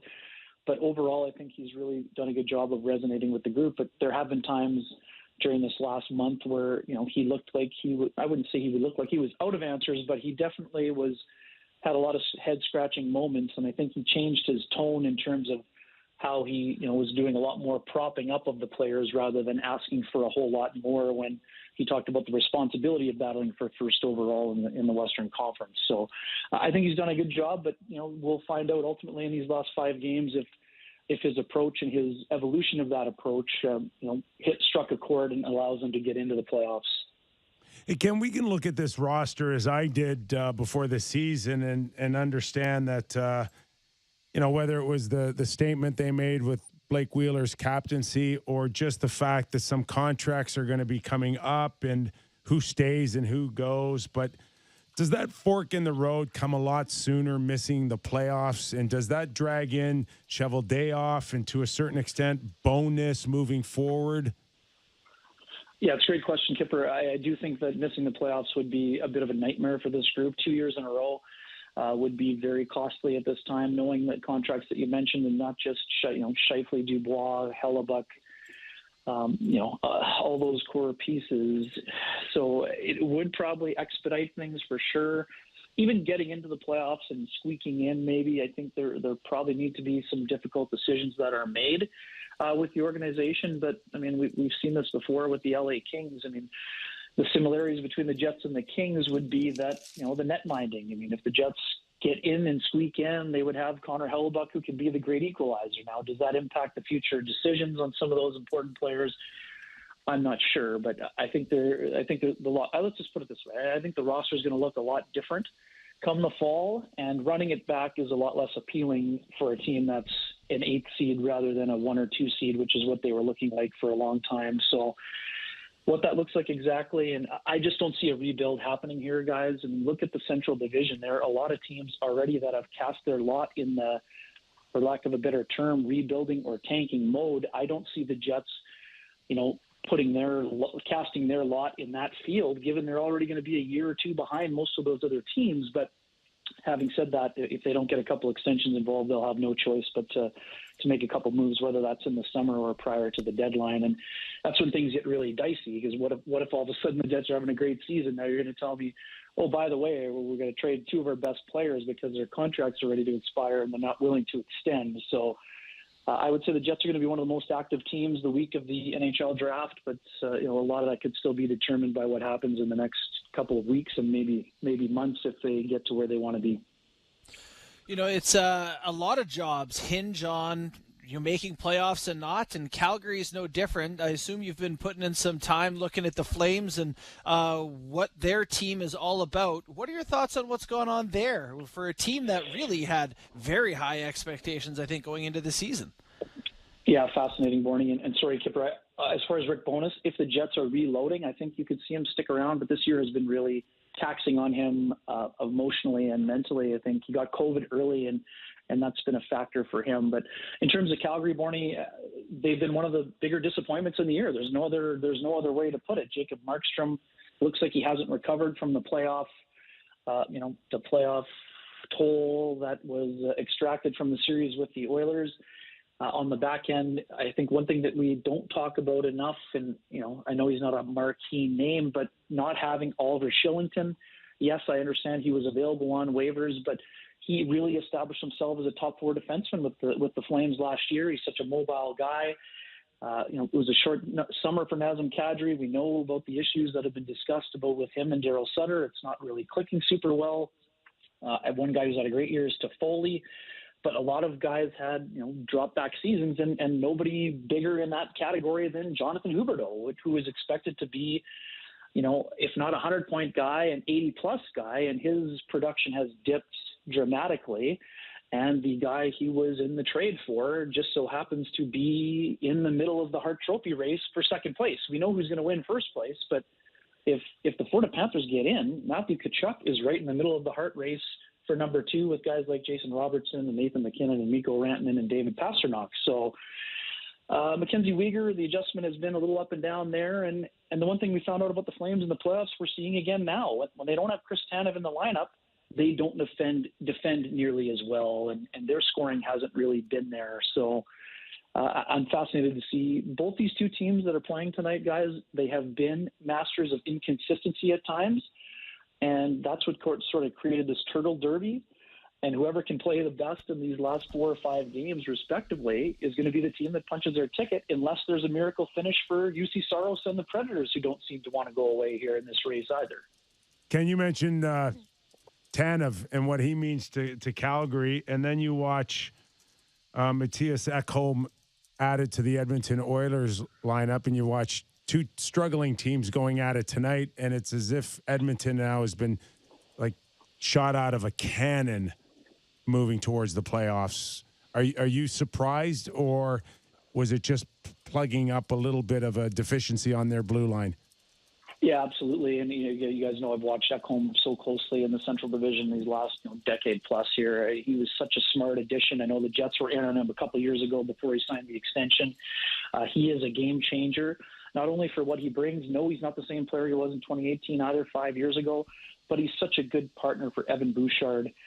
And he brings that physical element. He's not necessarily a massive open ice hitter like a Scott Stevens, but he plays such a firm and physical game, and it has allowed Darnell Nurse to go back into a manageable minute role for the Edmonton Oilers, and that's benefited everyone. And I think he's made Kyper, you know this from being in those rooms, he's made everybody an inch or two taller and allowed them to stick out their chests a little bit more. And we talk always about the Oilers and their two big guns, but I also don't think we're talking enough about Ryan Nugent-Hopkins, the kind of year that he's going to have, going from 69 as his career high to, he's going to be eclipsing the century mark. And for a team that didn't have enough secondary scoring for a long, long time, Nugent-Hopkins has been really, maybe as critical up front as patching the hole on the back end with Matthias Ekholm. One more, Kenny, before we let you go, and that is, which team tonight shows up? Oh, man. If I knew that question, we'd have a much better answer. I think the Jets will land that right cross or that left cross while the Flames are looking for the right to the chin. But I wouldn't say that confidently if folks were going to the, to whatever betting line they may be going to. But I think the Jets are feeling better about themselves, and that was such a demoralizing loss for the Flames last night. But, you know what they say about a wounded animal. Oh, yeah. I constantly work with two here. Hey, Ken. Exactly. Really appreciate your time. Thanks for doing this. Yeah, I look forward to talking to you guys in the playoffs. Enjoy all the tilts. And, Bourne, hope those book sales continue to roll, man. Thanks for sharing your story with everyone. Thanks so much, Ken. Appreciate it. Thanks for coming on, man. Have a great day, guys. Ken Weeb, co-host of Kenny and Rennie show. And with Sean Reynolds. Does a terrific job, yep. With Sportsnet.ca as well. So I don't know who we had a very good conversation on yesterday's show with Eric Francis, and Eric, no one's followed that team in Calgary more than him. Did he know or what? There was that twinge that in his voice that suggested that maybe, just maybe, they were coming on. Wow, but he knew. He called the Chicago thing pretty hard. His eyes were wide open. Yes, listen, and he nailed it. That's embarrassing. Like, you're at home. That's a team that's trying to lose. Actively. You have Peter Mrazek in net, and you are set up to win that game, to go into the biggest game of your year where you can turn the whole narrative around. Yeah. And they could not have looked more like the Flames of this season. They just flamed it hard. Just before JB, you jump in, I had a year with Hartford. We knew we were going to miss the playoffs. Mm-hmm. The only ones that hope that, you end up with a better draft pick are the guys upstairs that don't play. Right. No, you're right. I'm watching Boone Jenner last night. Playing hard. Yes. Yeah. And I'm watching guys on Chicago, Athanasiou. I'm watching these guys go for it. What do I care? Yeah. What do I care what draft pick they have? Trying or not, you're supposed to be able to overcome the crappy roster the team's playing that night, whether they're trying or not. Yeah. I just, you've heard the expression when someone tells you who they are, believe them, that sort of thing. Like, the Flames have told us who they are 77 times, 78 times this year. Francis doesn't believe in them, so it's hard to. No, the guy watches them every single night. And did you see the Kadri play? Yeah, there was two of them. He had another one in the neutral zone. I mean, that looks like a group that can't wait for the summer. Gosh, I know some nights you just don't have it. No, I'm not putting it all on him. I'm just saying the relationship that they've had. But that's a guy that you expect to play a prominent role in a big game. Yes. Kadri, did you hear Francis? I don't know if you guys heard Francis at intermission last night after Kadri's turnover. What did he say? They were talking about something else, and he was like, I got to stop you guys. I just got to say, that turnover by Kadri is unacceptable. Like, at this time of year, that moment, that lack of effort, like, he went out of his way to be like, that was brutal. And you know what? It was pretty brutal. It was brutal. Well, let's have a little more, I don't know, take it seriously or whatever you want to call it. But those guys just hate Sutter. I'm sure he's not getting Avs vibes. You don't think? Like, it's hard they're the first group that's hated their coach but did not find a way to win. Right. Kipper, you know better, but I just mean, like, hear what Valley said about Markstrom. Yeah. It's like these guys are just like, do I want, like, there's probably a back of their mind. They're like, do we want to get in the playoffs here and potentially save this guy's job that we absolutely hate? That's just leaning on us every night. I don't know. I think it's seems toxic. I think it's an easy out once you start losing for people to take that narrative. Yeah. Mm-hmm. But for sure. I think guys should have too much. Guys are too selfish to think about the effect of losing on anyone else. They got to look at themselves and say, how does this losing affect me? Mm-hmm. And then it doesn't really matter, whether or not we want to save a guy's job or not, or it's you don't think about how that. Does when it you're on the affect ice. me? Yeah, losing sucks for me. That's what it does. Yeah, makes me look like a loser. Yeah, makes me look like I can't get another contract. Yeah, for Kadri, it's like I signed this massive contract to be the centerpiece of a team that's supposed to be a contender, and I'm giving the puck away. He's not thinking about the coach when he's on the ice in that moment. So, anyways, but he's probably thinking about the coach when he sees the lineup and he's playing with Milan Lucic and Calgary.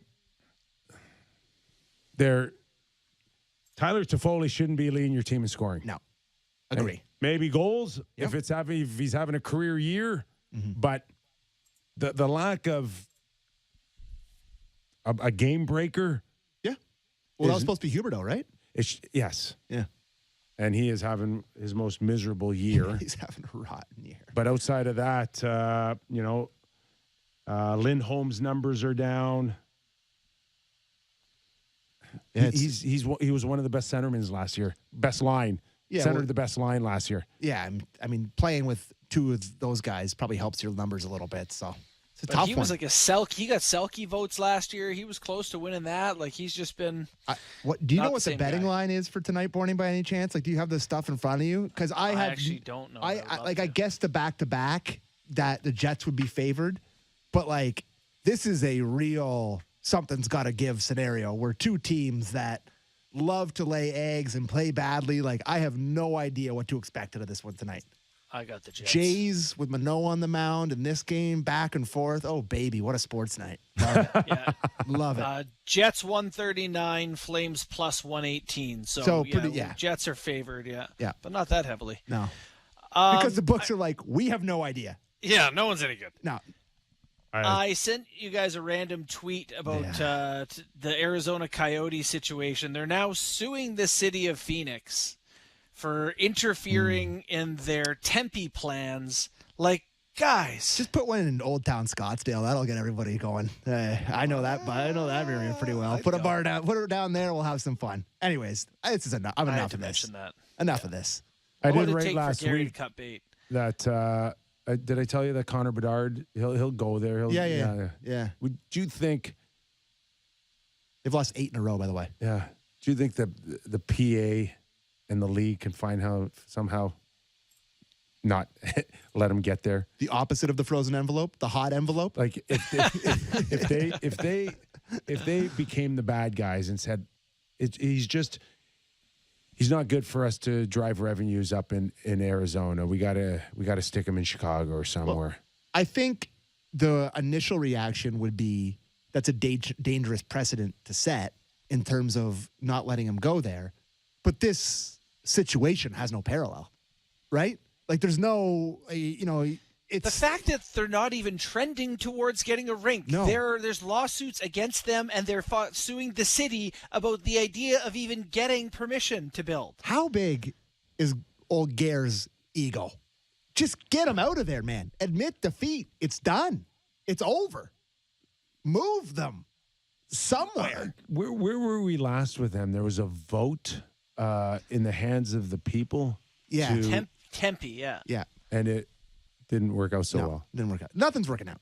Move them to London, Ontario. They're getting 20,000 people a night. Like, it's insane to me. Well, it's too close to Toronto. At least never let that happen. But Houston seems to be a very popular great town. another place where it's going to fail. Listen, Sick. if you want to do a warm giant market, Houston makes sense more than Does Phoenix does. They can't. Well, I don't know. Another team, like, do they even sell out their basketball team? Like, it's just why? Put hockey where hockey is. Yeah, like, is this really gonna grow the game more?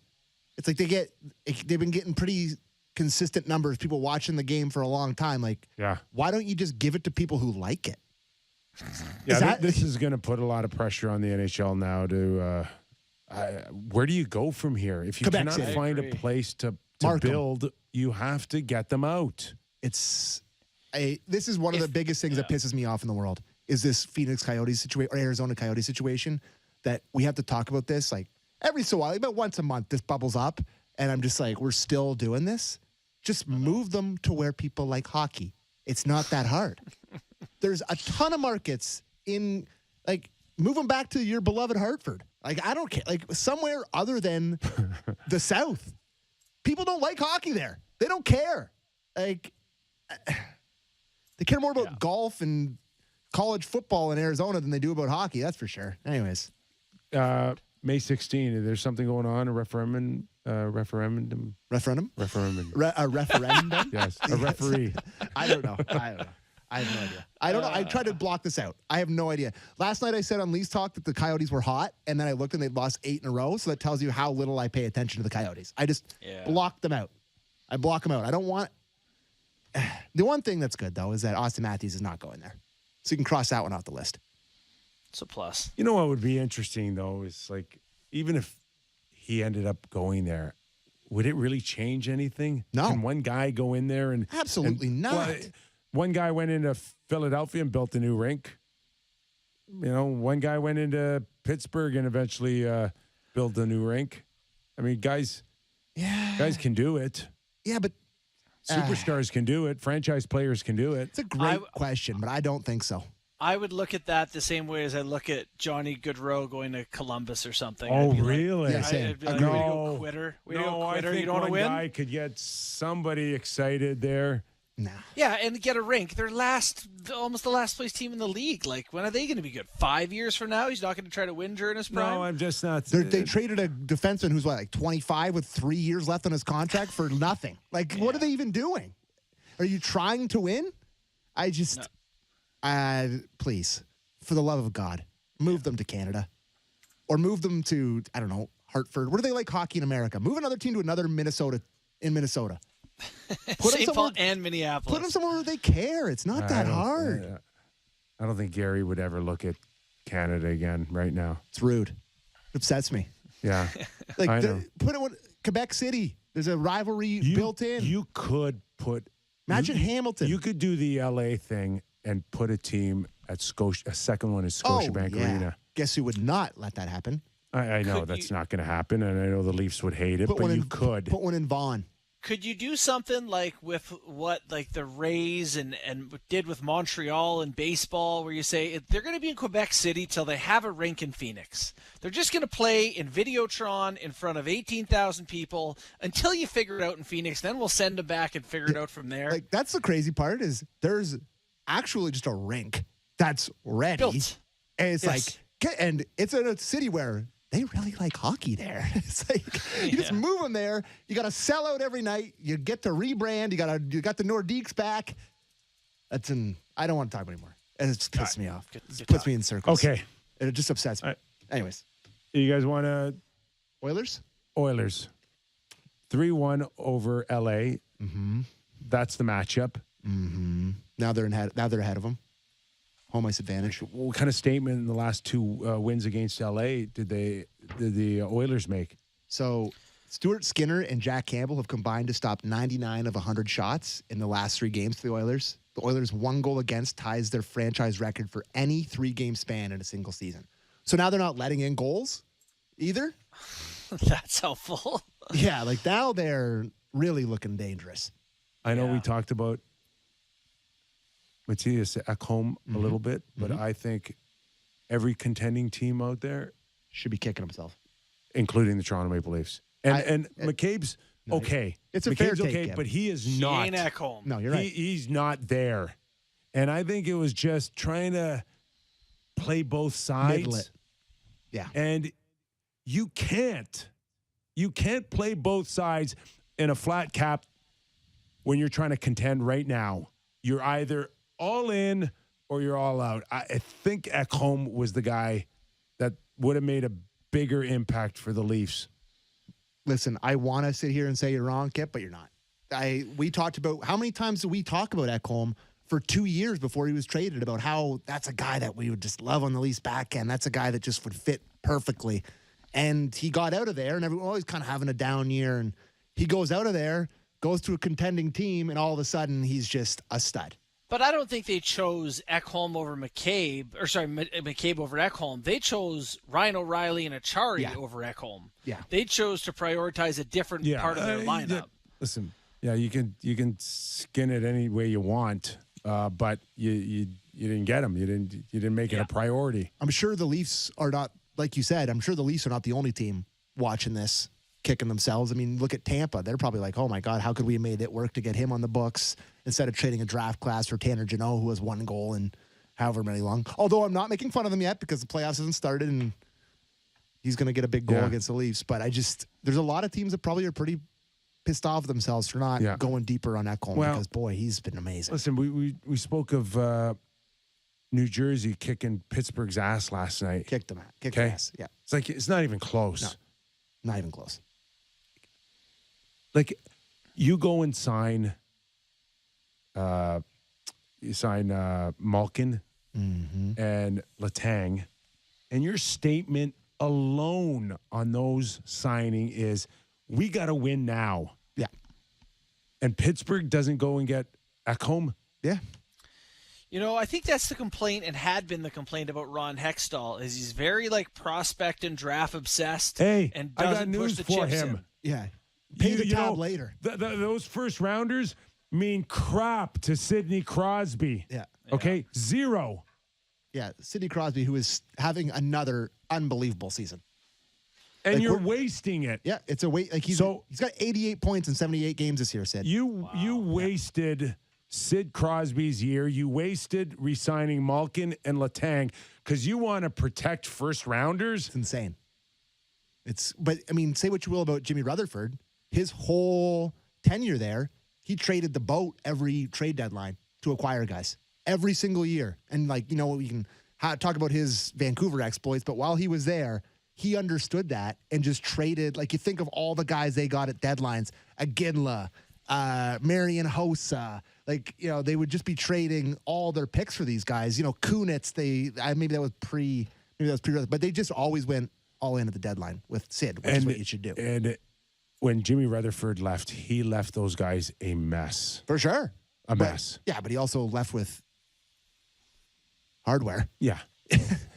Which, but I'll deal with a mess any day. But how long ago? Quite a while. Yeah, quite a while. 2017? Yeah. 2017? Like, you leave a mess 2 years, 3 years later, but 6 or 7 years later. Mm-hmm.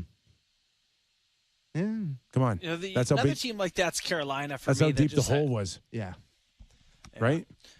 No, at least we're not sitting here and the Leafs decided Tampa Bay's just too good to go in, which I will remind some people on this show was a conversation I fought back against once upon a time. That Tampa's just too good and it's not worth it. At least the Leafs did at least get somewhat aggressive, if not fully aggressive. No, hey, I was fully on that boat. Absolutely. But hey, guess what? There's the first time for everything. I was wrong about that. So Pitt's lost last night.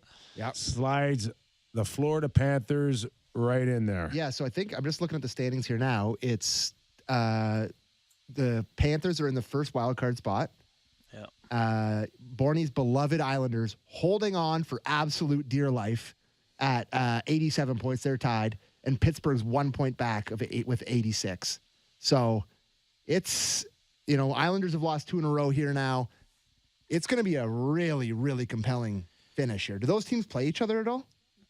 No, the thing that's interesting too is regulation wins, right? Regulation or overtime wins is the first tiebreaker. Pittsburgh has far fewer than Florida and the Islanders, so they actually have to finish a point up on those teams, which is another twist. The Islanders have Tampa Bay tomorrow, and then they finish Flyers, Capitals, Canadiens. So they should be able to get some points. I don't know if they play because I didn't get my colorful remaining schedule for my producer set. JD, the only time I get anything colorful is off the NHL remaining games on respective playoff teams. And you want more colors? I can add some colors for you, bud. Listen, JB was so excited about being on the show in one of the big boy seats. No, I actually prefer behind the glass. I really do. You guys have offered me multiple times to sit in here with you, and I prefer not to do it. But when you're not here, Bourne, I like to sit in and help you out. But I appreciate it. Listen, I can add multiple colors to your little booklet over there if you want. Okay. All right. Tomorrow you'll be Joseph in the Technicolor Dreamcoat on your. I love it on your lineup. Marc-Andre Fleury will be in the playoffs for the 17th consecutive season. Amazing. Wow. And it's a nice run. And I feel so bad for Sid if they miss. Because he's got a run 16? going. Yeah. It's just. Hey, listen. Get in and get swept. Just a friendly reminder. Every time someone writes him off. I know. Comes back and just finds a way. I know. And I am a Mike Sullivan fan, too. Me too. So Pittsburgh's road ahead is not that bad. I mean, it's what do you got? Wild, Red Wings, Blackhawks, Blue Jackets. I mean, Red Wings, Blackhawks, Blue Jackets are games they should get. It's just Minnesota tomorrow night. That is the only playoff team left for them. And then Florida. Where's Florida? Florida's got Ottawa, Washington, and then the Ottawa Leafs can mess Florida up. Yeah. Absolutely. For sure. And they finished Leafs Hurricanes, Florida. Yeah. So, and the Caps are officially out for the first time in 8 years. They're not in the playoffs. Yeah, that'll be interesting off season for them. Yeah. Love what they did at the deadline, though. Hey, like, have you ever seen a team pivot that hard and just say, all right, we're going to stink now? Didn't work out for us. I think, when they have to strip it down this offseason, when they had to trade Tom Wilson to the Leafs. Kyper? Wilson might be a guy they do trade, guys. They're not Where going are to they be going to good. fit Tom Wilson and his $5 million? When there's 5.166 for They Tom just- Wilson. when there's a fresh set of They eyes gotta looking at stroke this some- roster. July 1st, they got to stroke some big checks. Yeah. Maybe. That's the focus. Maybe. I don't know. When there's a fresh set of eyes looking at the Leafs roster, you never know what's going to happen. You think Ovi just upped 5 years there, and he's going to let Tom Wilson walk out the door? Well, he's not going to let him walk out the door, but the general manager might. I think Ovi's Is he like LeBron? Ovi's more the general manager there than even Brian is. Yeah, LeBron. He's like LeBron. He builds the team just like him. Buddy. Yeah. He is the team. There would be no more popular. He'd be the next Wendell Clark, Tom Wilson, if he played in Toronto. Be the most popular guy in the history of the league. Yeah, he would. Oh yeah. He would command so much in a trade, which is why they might do it. Like, get good salary. Look what Janot got. Listen, Yeah. what do you guys like? We just had a conversation on Sid getting totally screwed over this year with not going for it. Yeah. Where do you think Ovi is going to let Washington trade Tom Wilson? Yeah, they're not. He's not. He's not. Aren't they like best friends? Like, no, there's just no chance. You're right. Kipper's right. All right. Well, too bad. I can dream on that for a Buy my second. Caps. No? Yeah. Josh You're allowed. Anderson is another one that Montreal could let go. Yeah, no thanks. No. No. He's a poor man's Tom Wilson. Yeah, but doesn't have the cachet of Tom Wilson. He's not going to run you through the end glass like Tom Wilson is. Kipper likes him. I don't mind him. Yeah. I don't mind him, Yeah. but yeah, I'd like him to be more consistent for sure. So a couple good games in the docket tonight, boys. Calgary, Winnipeg. What do you think of Tampa Bay and the Rangers tonight? You know me, boys. I always got my pre-scout going. I've been watching. Yeah. I've been watching Tampa a lot. Vasilevsky back in tonight? Yeah, but and it's two of the best goalies in the league going head to head. Tampa, I'm really fascinated watching them every night, and their pursuit of trying to make that game on next Tuesday matter against the Leafs Yeah. for home ice advantage, which I don't think it's going to, but they could help tonight with a win. Yeah, we'll have an eye on that. We'll be watching Calgary, Winnipeg, which is available on Sportsnet tonight. I don't know which channel because I don't know those sorts of things, but it's on Way to go. Sportsnet. And I could have put that in the colorful lineup for you, Bourne. And the Jays with their second must-win game in a row tonight. Alec Manoah on the bump. The ace. Are we good now? Are we feeling better? so They didn't give up 9. No, their pitching looked really good last night. Hey, here. You say Kikuchi to save the day last night, just like everybody had on their bingo card. Pitched excellent, 5 strong yesterday. Got the win. He plays every other year. Wow, We're going to catch him on the good year now. he's got 97 nice. at the top of the zone. He's chalking it pretty nice on the left Yes. side. So good sports night tonight. And when do we open up here for the Jays? Next Tuesday. Next Tuesday. Same Are you night going? as Leafs, baby. What game's that? Leafs and Bolts.